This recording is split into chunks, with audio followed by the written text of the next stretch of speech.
Oh, that Johnny Manziel. Oh, my. An idiot.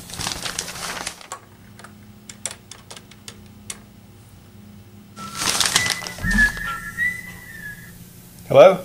Hey, Fred. I think it's about time we film an episode of Bucco Banter. Great minds must think alike, Matt. How about I see you in Studio 3 in 1 hour? I'm already here, doing some last-minute preparations. See you then.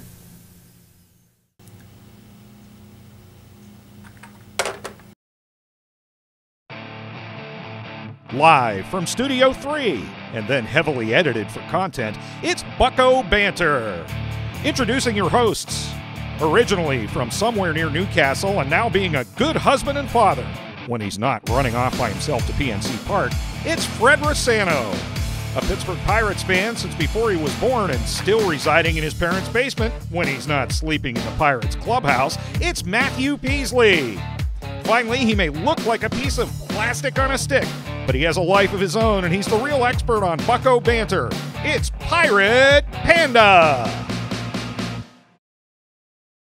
Welcome to Bucco Banter. My name is Fred Rossano, along with Matthew Peaslee. And this is the hot stove edition of Bucco Banter. And actually, what does the hot stove league mean? You don't know what that means? I do not. A baseball fan like yourself. Well, even though the temperatures now are unseasonably warm for this time of the year, in a couple weeks we're going to be getting snow and cold, dreary times. That's going to happen all through the end of November, December, January, February.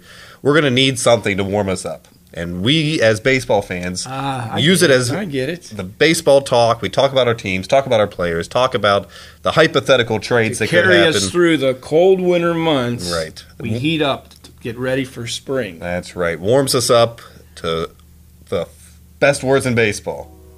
Pitchers and catchers report.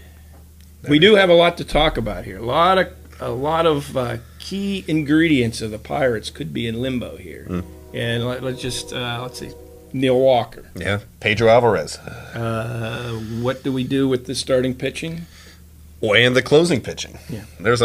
For a team that went to the playoffs 3 years in a row, there are some question marks. Oh, there's some huge questions. Leading up into 2016. I guess we could start with Neil Walker at second base. He's coming towards the end of his contract in a few years, so there's been talk.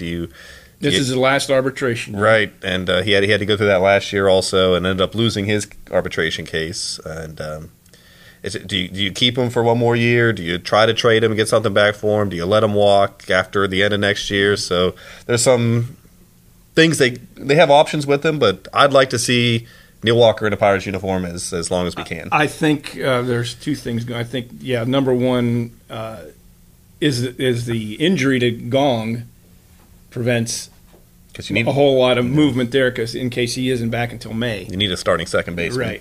Right. It still comes back to the hometown boy, and boy, that'd be tough. That would be tough to see him go. But he's already sort of acknowledged the fact that it could happen. Right. Well, you said you even heard some trade rumors. Yeah, if they want to get something back for him, if they want to get something back from Pedro Alvarez. Who knows if it's true or not?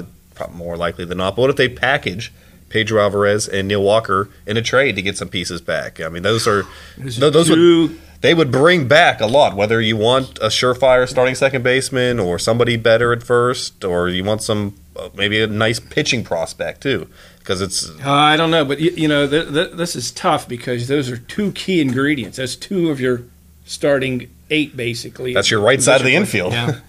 But in Pedro Alvarez, obviously, if you want to say that he didn't live up to expectations this year, who knows what? He didn't. He had more errors than anybody else at first base. Just a historically bad year playing first base. Did okay on offense, hit enough home runs to keep his bat in the lineup, except for that wild card game. But speaking of the hot stove, I think people their minds start to fade as far as some of the bad plays he had. And to be honest, I really can't see Alvarez coming back. I think if they package him correctly, he'd go to the American League as a DH. Right. And they also, don't forget, they also have Michael Morse as a they're paying him $8 million this coming year, unless they would trade him, but they'd have to eat a big part of his contract too. I think we both like that he came over to the Pirates last year. Would have liked to see his bat more in the playoffs, getting some pinch hit opportunities, but he might be getting a chance to start at first base if Pedro is indeed gone.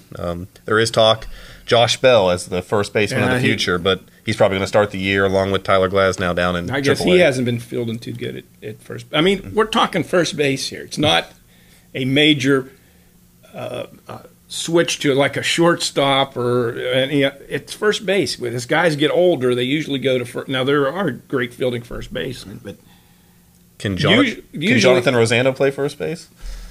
He's played one occasion. Maybe he should teach him a couple things. I mean, you can't. Some of the things that Alvarez did, and I like Alvarez, and you just go back to it over and over again. He's an enigma. How can you make some of the plays he made? I mean, he missed a line drive between his legs.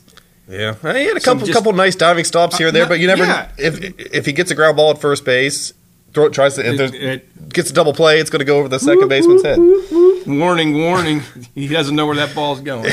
Yeah. Oh man, but so that's a question mark right side of the infield there, whether they're coming or whether they're going. The closing pitching, Mark Melancon had a career year, the best year as a closing pitcher in the major leagues last year, over 50 saves, and the way he started the year with a couple questionable.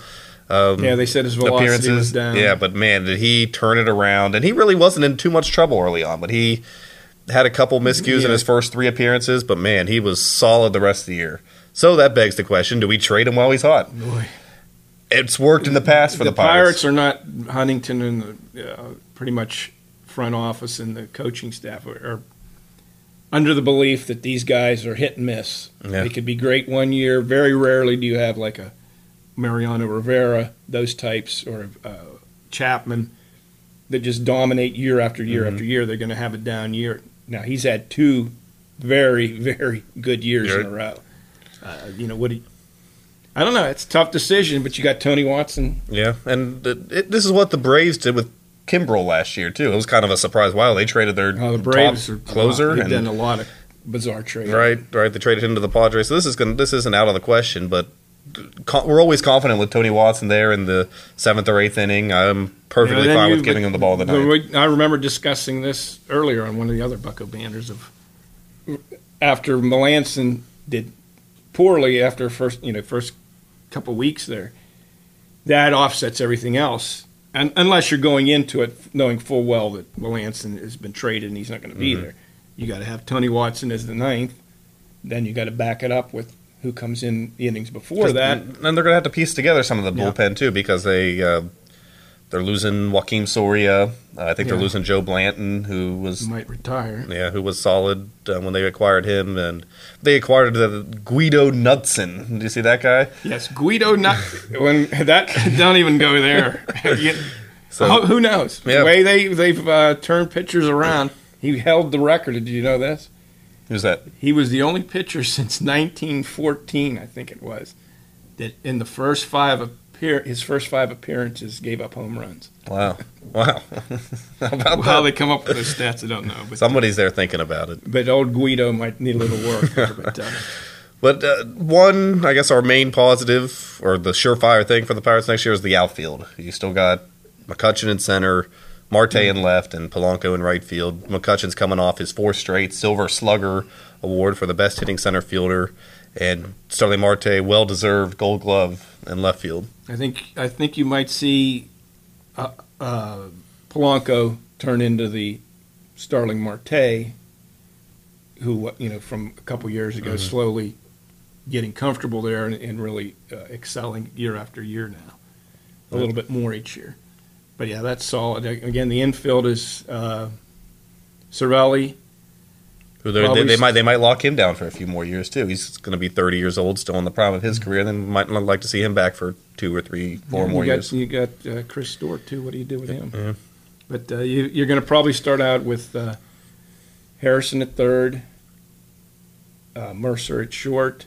Then we get back to the question of who's playing, who's on first, who's on first, who's on second. But it'll be interesting. That we another key point is the starting pitching. Garrett Cole, for sure. Liriano, for sure. Morton's gonna have to. Yeah, he'll be there. play. He's making $7 million a year, I think. Jeff Locke, I don't know about him. Do they sign J-Hap? I'd like to see them sign J-Hap. The way he performed at the end of the second half there, you'd like to see that. I'd like to see at least sign a guy like J-Hap, and then you know that Tyler Glasnow is just a matter of time before he comes up, and along with hopefully Jamison Tyon will go to spring training healthy and really start to show what he's capable of doing. Some interesting decisions they have to make. Although they've mentioned a couple guys too that like Matt Latos, those types of guys would be bring somebody like that in. Bring somebody like that in. Guys that they see some things that they've been doing wrong over the last couple of years that they've fallen back some, and you can't second guess what their Searage and the rest of them have done with some of these guys. I mean, it's teams want to get to Pittsburgh because of the work they've done. Although we've lost the one guy to the Marlins, Benedict, which wound up being a bizarre trade there. That they said that they wound up getting a fairly top prospect because they took two of our guys from the front office. It'll make for an interesting. Always is. It's always couple fun. months here. I think when are the winter meetings here? Usually in December, middle of December. So some movement might be happening around that time. There's been a lot of trades so far. Yeah. Considering it's usually the first winter meetings thing that was just held doesn't do a whole lot, but there are quite a few trades going on. We will see. Yep. We will find out, and who knows? We may see again pretty shortly with a few surprises in store. So tune in next time for Bucco Banter. So long. Oh, that Johnny Manziel. We do have a lot to talk about. Yeah, it's a long time coming. A lot of different topics. Stop. I'm sorry. We're fine. No, we're not. From the top. Oh, God. From the top. Go back. From the top. Different topics. It's his fault. He's laughing and calling us stupid. You're just jealous because you didn't think of this. That was terrible on your part.